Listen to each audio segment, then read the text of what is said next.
Hello and welcome to Animated Wonders, an Explosion Network podcast where we celebrate animation in all of its forms. This is Animated Wonders.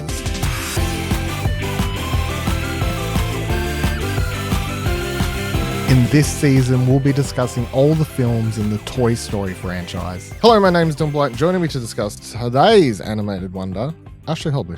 Hey Dylan, excited to go to infinity and beyond. Let's do it. It's sort of like the finger thing. The finger poke in this is sort of like I decided a shitty version of the it doesn't quite ring as true. Today we are, if you didn't figure it out by that, today we're talking about Lightyear, released in 2022, comes from the United States, was directed by Angus MacLane, written by himself, Matthew Aldrich, and Jason Headley. Of course, it's from Pixar, Walt Disney Studios. The cast was Chris Evans, Kiki Palmer, Peter Son, Taika Waititi, Dale Soules, James Brolin, Uzo Abuda. And the synopsis was, while spending years attempting to return home, marooned Space Ranger Buzz Lightyear encounters an army of ruthless robots condemned by Zurg who are attempting to steal the fuel source of his ship. I haven't watched this one before, but I believe you have. Yeah, I watched it opening week. Yeah. So what I want to know is, what did you think this movie was? I knew it was if Buzz was a real story, sort of. I knew it was not Toy Story. I knew that. Okay. I watched the trailers, but I never. Yeah, but I think probably it. the opening screen makes it very clear what the mission behind this film was, to create a Buzz Lightyear movie that would have been what Andy watched before he got the toy. Which I think it does. It's a fantastic movie to inspire children to buy that toy. I think it did. It hits all the notes. You get all the lines, all that kind of stuff. I don't know if they succeeded in it being a 1995 film action movie that children will like. It's like, I just thought today, do you reckon in the Toy Story universe that this movie is animated or live action? I reckon if Buzz was a real thing in the Toy Story universe, it would have been live action, like Arnie's playing Buzz or something. Yeah. Okay. Yeah. To infinity and beyond. Balalala. I'll be back. One more lap around the sun. So how do you feel about this rewatch for you? I think it's a lot of fun. I think, it's just an enjoyable film. I think, it's funny how they've taken everything that we know of Buzz Lightyear. I mean, we've had, at that point, 4 movies. Yeah, the fourth movie had come out. So about Buzz the toy, but obviously going in and kind of fleshing out the backstory of beyond Zurg Space Rangers and all that kind of stuff, I think it was a lot of fun. And then telling a really interesting, pretty basic but enjoyable story that with all these sci-fi elements and that kind of stuff, and telling this big sci-fi adventure. I think something Pixar hadn't really done to that date. Was really cool, and yeah, I had a good time. It's very pretty. And it did not deserve the lot of controversy, and probably I feel like box office wise it didn't succeed greatly, and I feel like that's mostly because people didn't understand what this movie was. Maybe not marketed the best way. I thought it was fine. I think it's perfectly okay. I don't think it's bad or good by any means. I just think it's perfectly middle run, and I think the problem is, of course, it's still, even though it doesn't have Toy Story in the title, it's still always going to have you associate it with Toy Story, and I think quality wise it's nowhere near any of the Toy Story films, which does sort of, that's the unfortunate thing. Maybe if the Toy Story franchise didn't exist and he was just watching this as its own thing, maybe I'd like it a little bit more, but I can't help but have that little bit of the fact it is part of that in the back of my head, no matter what. and I just don't think the stories as the story or the characters just simply aren't up to the caliber that you expect in a Toy Story film. So I think that's what I think holds it a little bit back for me. But I thought it's fine. It's perfectly fine as far as Pixar. But the other thing is you also have high standards for Pixar movies. Well, maybe not so much at this point where they hadn't been hitting at all cylinders for a little while, and it's, that kind of stuff. So expectations were this was post-pandemic. So this was like maybe the first Pixar movie to go back into cinemas. You know what I mean? I think it was the first one to go back into cinemas. Yeah. Yeah, because all the other ones... Wasn't it? It was originally supposed to go to Disney Plus when they announced it. Maybe. Yeah, I think that was the thing. I can't remember. I'd be very surprised if that was the case. I think it probably would have gone straight to cinemas. Maybe just because of the COVID thing, though. Yeah, maybe it was originally announced as a Disney Plus movie, and then maybe post cinemas, well, the world opening up a little bit more, I guess. Mm-hmm. They put it back in cinemas, but I don't know.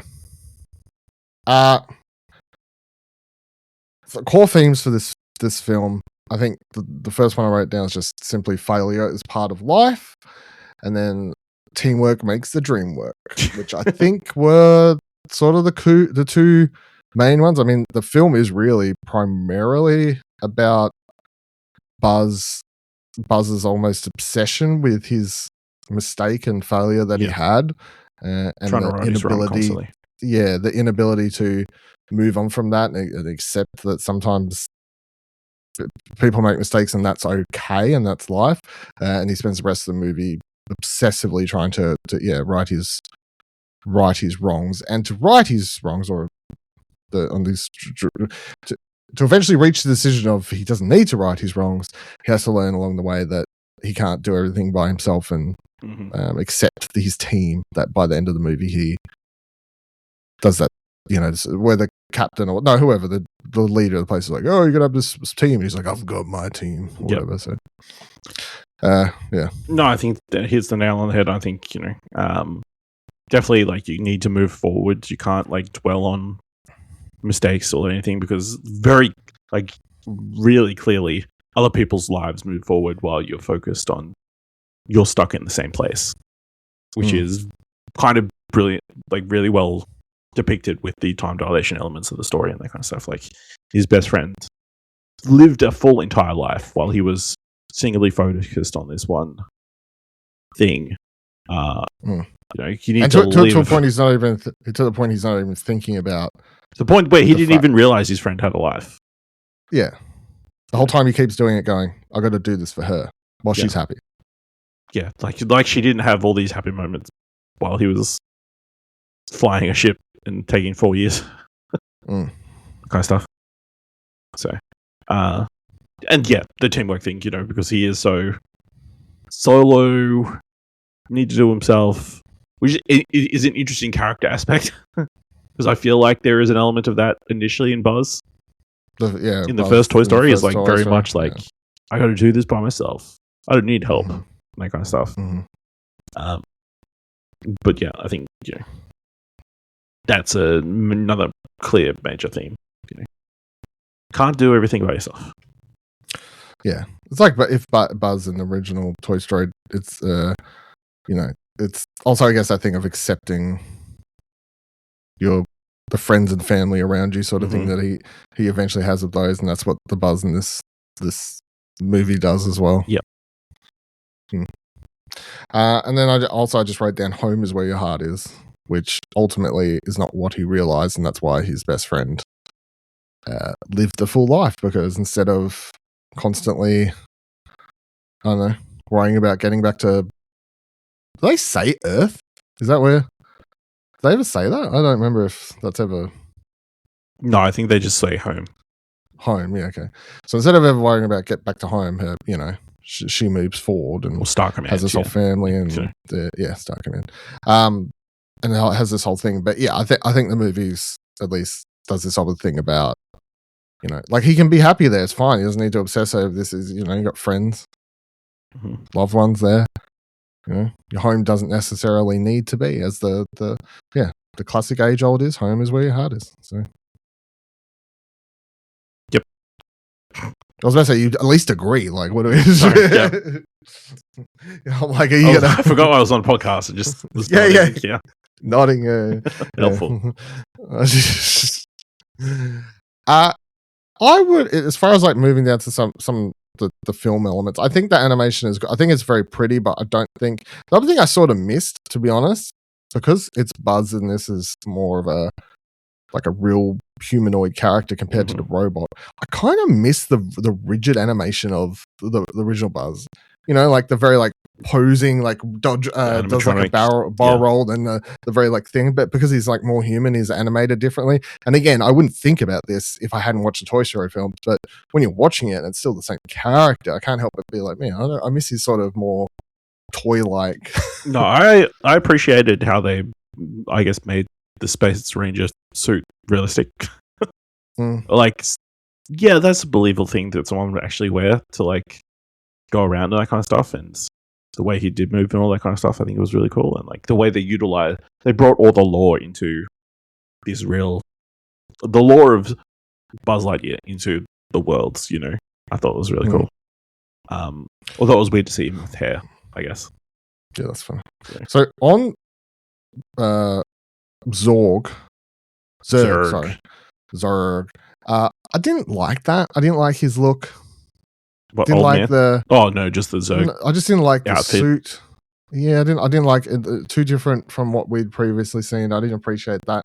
It was less purple, right? Or less. It was like way less purple. Yeah, it was like way more robotic-y. And I guess it's that whole, maybe they're trying to make it fit this world and stuff. That's how toys be back then. They did look nothing like that.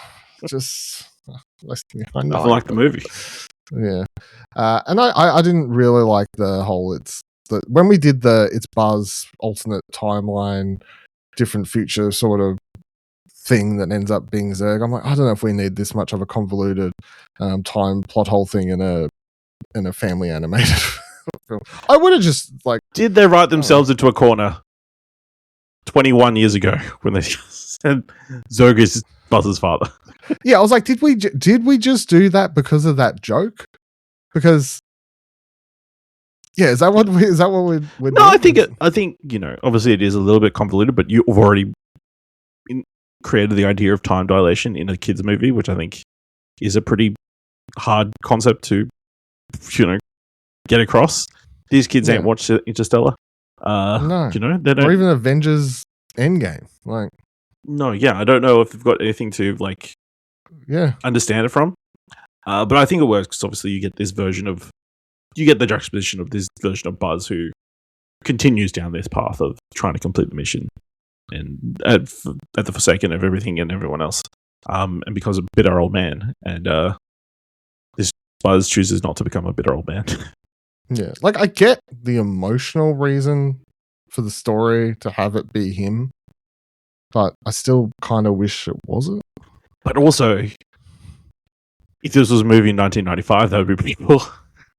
It's like, damn, he's finding himself. It's been done so many times since. Yeah. You know, the bad guy turns out to be some variant version of the main character that, you know, is a little unoriginal, but yeah. Yeah. And as far as the pacing goes, I did feel like the movie was, especially the first half, it was very like montagey, or at least that's how it felt. I don't know if that's exactly how it played out, but yeah, maybe there's like a lot of setup to get to. I mean, you have to tell a lot of story before you can get to the point where Buzz meets the half the movie's set up for the team. Yeah. Yeah. At least it feels like maybe half. Maybe it's only like a half. Third. Yeah. Yeah. So I feel like the pacing is just a little bit off because of that. What's the main other? I guess the main thing I came across. But who was this film made for? Is an interesting question. I feel like children. I think that's the target demographic in 1995, and that's the target demographic now. I feel like if it was for like fans of the original and like getting that Toy Story kind of feel, there would be like kind of more Easter eggy things or make more references, tie-ins to the animated TV show that was airing back in the day and that kind of thing. But they wanted to tell something fresh, new, untethered to anything other than the Toy Story movies. So, yeah, I think it's definitely aimed at children. I mean, despite the convoluted plot. I was about to say, but it's just the convoluted plot that I'm like, these kids need to learn about time dilation somewhere. Even I it's don't a real think threat. Yeah, something could really happen to you. Yeah, I quite often fly a space jump ship around the sun of a new system. Yeah, you travel at hyperspeed all the time. All the time. So I get it. Wondrous elements of this film. Pick the 2 elements of the film that stand out the most for you: animation, visual style, music and sound design, voice performances, world building, emotional impact. I'm going to go animation because, as we said, I think it looks really great. I think the character designs and all that look really good. The world, the spaceships, type speed, all that kind of stuff looks really great. I'm going to go voice performances. I think Chris Evans does a pretty solid job as Buzz Lightyear, and like pulling off those cheesy narration lines and that kind of stuff. That's really good. Buzz, space log. Yeah, doing the space logs and like hitting the classic lines that we expect from a Buzz Lightyear.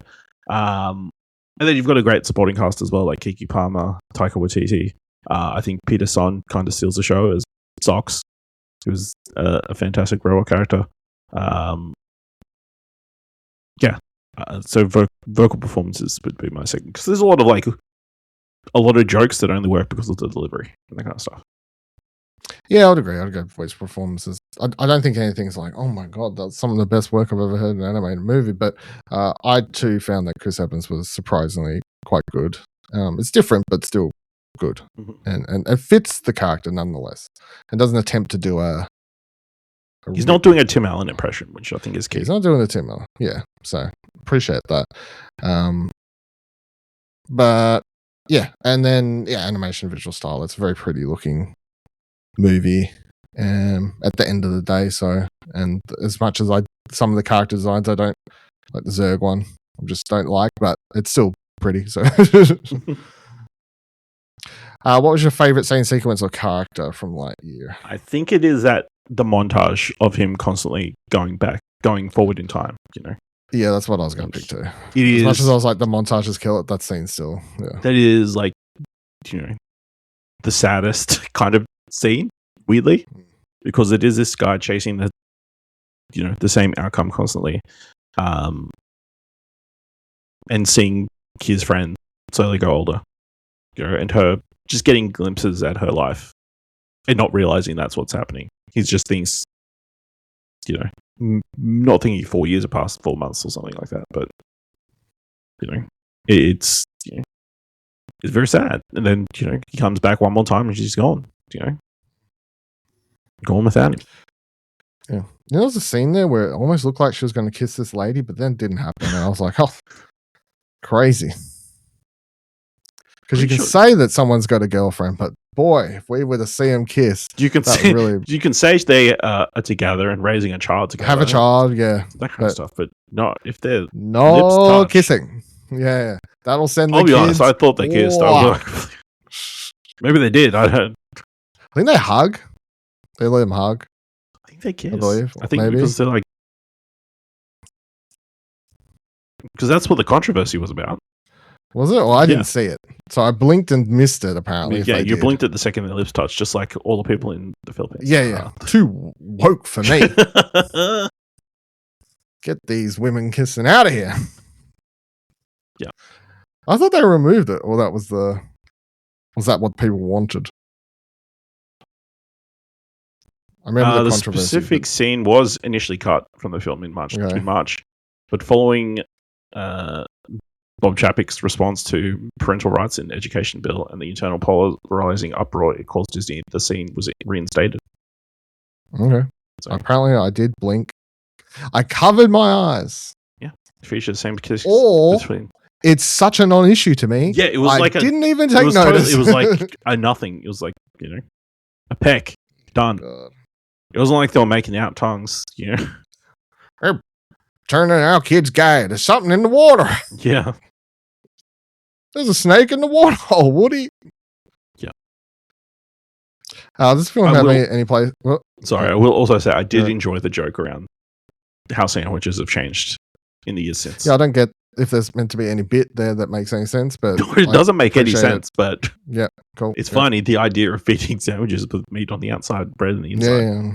Yeah. Bread, just too much. It's too much bread. Too much bread, too dry. Too dry.